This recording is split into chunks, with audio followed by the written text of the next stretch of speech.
Hello folks, this is Tom from anti-proton.com, and I have for you today a box that I received in the mail. Anyway, inside of this box is a Skywatcher brand Star Adventure, at least I'm pretty sure that's what it is. That's what it seems like on the outside. What is a Star Adventure? Well, it's a tracking mount. It's a mount that allows you to track things as they go across the sky. You can use it with a camera, or you can use it with a telescope. And I can't think of what else you'd use it with. But anyway, so things in the sky move. Well, they don't really move. We're the ones that are moving. But as far as we're concerned, relativity and all, they're moving. So when you want to photograph them, you have to slowly kind of move with them. If you notice, the moon tends to kind of like go across the sky. So anyway, as a result of that, you need a tracking mount if you're going to do anything of that caliber. Also, if you want to do time-lapse that moves, the really neat moving ones, you need a similar device. So I'm going to open this guy up and we're going to see what's inside of the box. And then in the next video I'm going to produce, I'm going to take it out for a test drive and actually see what kinds of things I can see in the sky and how easy it is to use and give you a full review of it.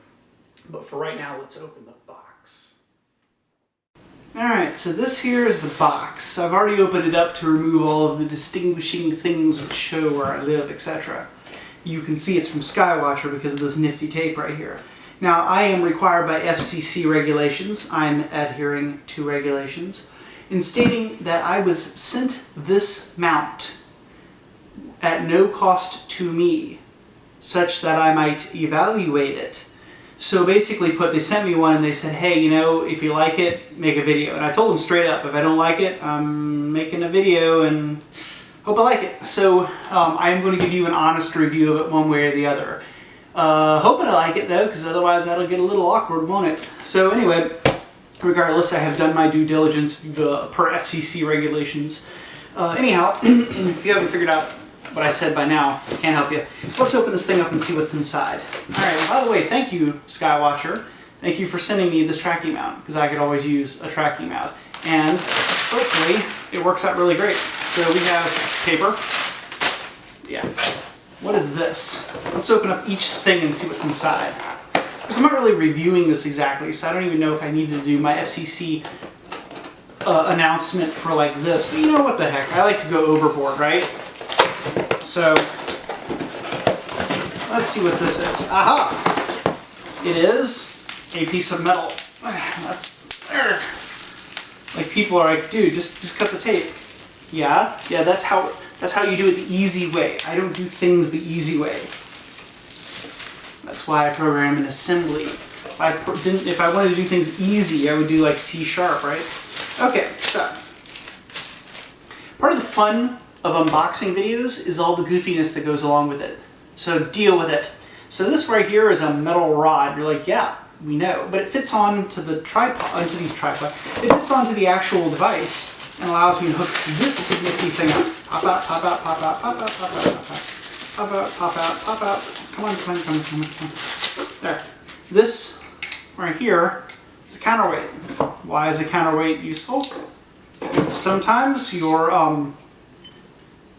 camera here can be pretty heavy. Not this guy right here, of course, even with this big old fisheye lens on it.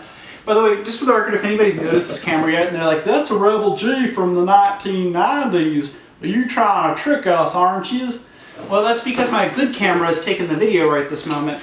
I do photography more than videography, so my good camera is really my photography camera.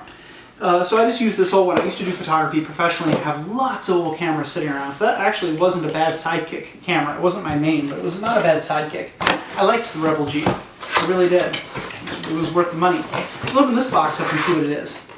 Alright, what is this? This is a wedgie thing. This is a wedgie. It is a wedge of some variety. So basically put this thing right here, hooks onto a tripod. They did not include a tripod. Curse you. But that's okay, I have plenty of tripods. And then the device hooks on top of this, or at least that's what the information shows. And I'll describe in a minute how this works, but supposedly, yeah, that is pretty good. No, they didn't pay me to say this. Yes, they gave me the thing for free, and yes, this is an impartial thing, and yes, this really is nice. That's a little wobbly, but it's weird. It's firm yet wobbly. I can't figure out how to put that exactly. It tightens. Oh wow, that tightens really good. Not as So what's the wobbly? Okay, the wobbly is this. So if I take this off, it should not be wobbly anymore. And that's this. Okay, no more wobbly. So the wobbliness was just this little silly thing in the center, and these things are always wobbly. So basically put, if I'm not mistaken, this right here should fit on a camera. Now they give me like this beefy one. Now there's a problem right there, and it's not a problem that I have a problem with. Because I have one of these things that fits my camera, but I hope this isn't supposed to go into the camera because this is too big for the camera. This probably bolts into some other, I'm sure there's like other devices that use bigger, heftier ones, but I use the standard size thread that you get on most cameras. So that ain't gonna fit for me. That's okay, I'll figure out a way around it. Because this right here, this dovetail, I have 8,000 things that fit into this dovetail, so I'm not really that worried about it. So that's one thing right off the bat that could be a trouble if you get this. You might need to do something about this. By the way, some of these things I might discover later that I'm wrong. I'm just pulling it out of the box right now, so don't be like, oh, you didn't prepare. I'm just pulling it out of the box, right? Oh my God. So I might find out that I'm wrong about some of this, and I'll correct these things if I find out that I'm wrong. Like, oh, I didn't mean to mention this because such and such. So we'll figure out what I'm right and wrong about later. So that's that. Anything else that goes along in here? Aha! Never have enough of these things. The Allen wrenches that control the screwing and unscrewing here, because this little bottom piece has to get screwed on somehow too. So we'll get to that in a minute. There's like a little warranty card or something. I think these are sold separately. I'm almost to the good thing, the actual tracking mount device. So let's open this up. Let's see what it is. Oh my God, it's bubble wrap. It's so useful. Let's put that out of the way. This is very useful. What you can do with this is you can slide this. I think I know what I'm doing, says Tom. And all of you that know like how this works and you're just watching this are like, no, you fool, what are you doing? You don't know what the hell you're doing. That should fit on like this. Now that's better. Still has this stupid thing though. We're gonna have to do something about this hefty bolt. This bolt's too big. Way too big for my, now this fits my camera. Here, let me just kind of screw this on. Screw this on, screw this on. Okay, hold on. Alright, so there we go. That fits my camera. That fits like this. And so if we were to take this and we were to adjust it right, then we could be in business. So we'll see in a minute how that fits, if it all works correctly. So you see what I mean? We've got this wedge that fits like this, and a camera that sits on top. Now I just got to figure out the details of exactly how this functions. But before we do that, let's get to something cooler. Alright, so getting to the Star Adventure. So here's the device. Comes in a nifty box. That's like probably the normal retail. This color code here has white, white, green, which duck, duck, goose, which suggests to me I have the black one, because there's red, silver, and black. I'm torn between liking the black and liking the red. Honestly, I think I like the black better. The red's the close one. I don't really like the silver, but that's me. I mean, it's my aesthetic. I mean, I'm not like saying, oh, there's something wrong with the silver. I just don't like the silver. I'll probably end up putting stickers on it later anyway. I put stickers and everything. I'm kind of a weirdo that way.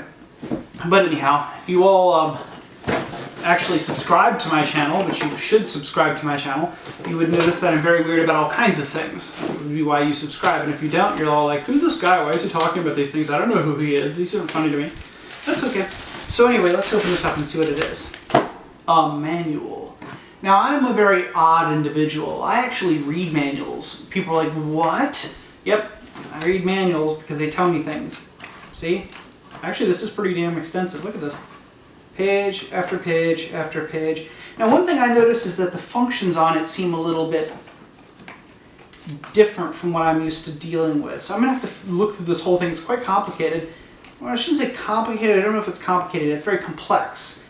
I don't know if I'd call it complicated yet. We'll see if it's complicated or not. When I take this thing out, I have a star party coming up in a few days, and I plan to take this and my other mount out and have a go at them and make some videos and see if I like it or not. This mount, as far as I know, is really for cameras and smaller telescopes. And I'm kind of an odd one. A lot of people that do astrophotography like to zoom in as close as they can, you know, and do things like that. I do very wide angle photography. If you've ever seen some of my stuff, here's some of my stuff.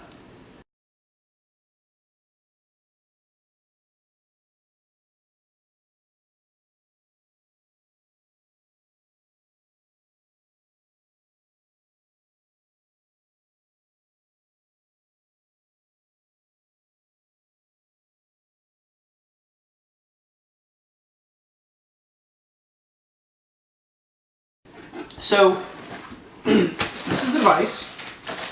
Let's get to it. All right, you're like, all right, just get to the damn device. Okay, well, here's the device, so I'm getting to it. Let's see what we have here. Meh. You've insulted me, plastic bag. I now cast you to the wind. This is small, but it's nifty because it's metal. There's some plastic parts and some metal parts. This loosens, this turns. So this right here is a scope letting me see Polaris, if I'm not mistaken, because I did cheat and look ahead a little bit at some of the manuals. So let's look right on down here and see what we get. And as you look through the hole, you will see, oops, it's hard to keep this thing pointed right. This right here allows you to find and center correctly Polaris using software, which tells you where Polaris should be in this marker. To line everything up, and you'll be dead center on Polaris, which is extremely useful.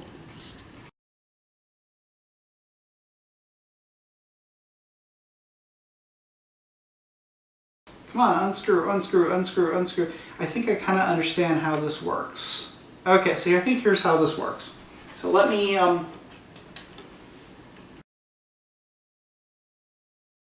So this type of thread right here, the small one that goes on a regular camera, this is what fits onto the bottom of one of these guys right here. So basically this unit sits on top of a tripod, it looks like, and it can fit onto this by some means that I haven't quite figured out yet. And then what you do is you adjust, by turning this, you adjust this and you get it centered on Polaris, looking through this little hole right here, putting you right on Polaris.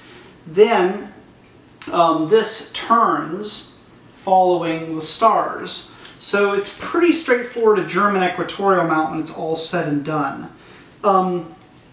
This part I find quite interesting. It has a really nice little Polaris finder scope built into it. I'll see if I can put that in the camera in a minute so you can actually see through it and see. It has off switches, 12x, 6x, 2x, moon, sun, star, and off.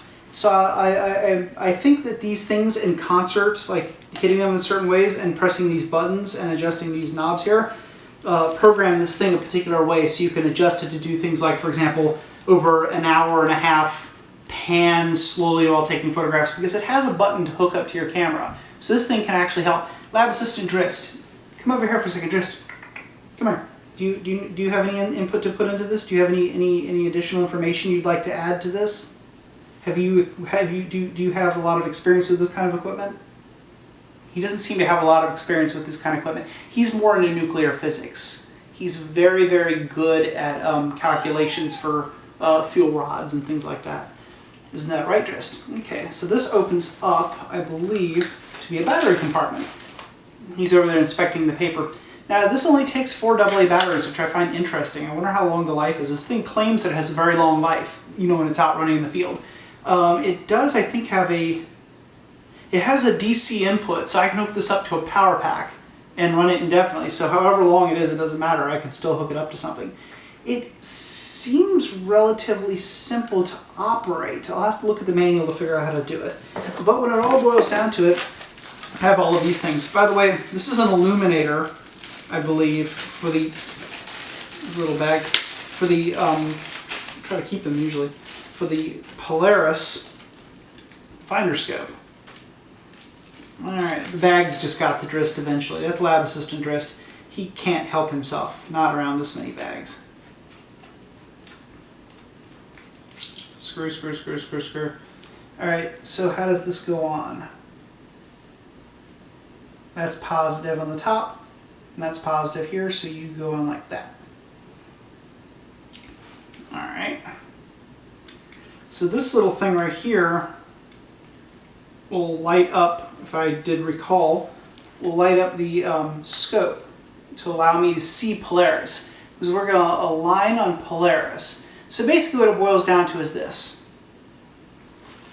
This thing is going to be pointed towards Polaris because everything spins around Polaris. So this points towards Polaris. we lift it up and we move it back and forth and we get it adjusted right on Polaris using this little hole that we look through. Once we're on Polaris, then we can spin this part around following whatever we want. It's a German equatorial mount if you're familiar with them. I'm not going to cover them in detail in this video because it's more complicated than one might think to do. It has a little red dot on it. I kind of like that. Let's see, does it cut off?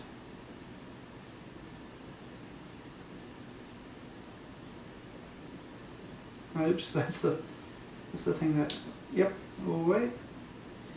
So it lights up and goes down. It doesn't look like it cuts off. Oh, on, off. So it does cut off. Let me just cut it off.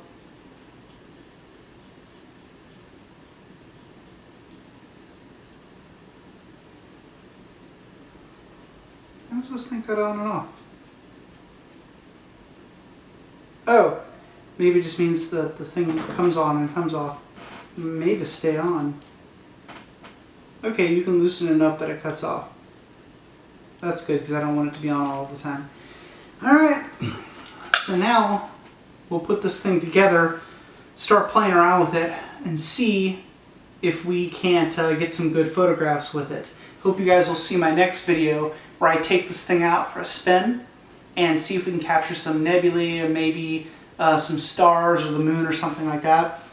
I'll be at a reasonably dark site, hopefully, for this star party. And if that doesn't come to pass, I'll just do it in my backyard. So anyway, this has been Tom from anti-proton.com. This is the Skywatcher Star Adventurer. This is the model B, which I think stands for, black, because it's, black colored. And it comes with all this neat stuff. Some of these I think are extra components. I think this is the primary unit right here. So we'll see just how that functions.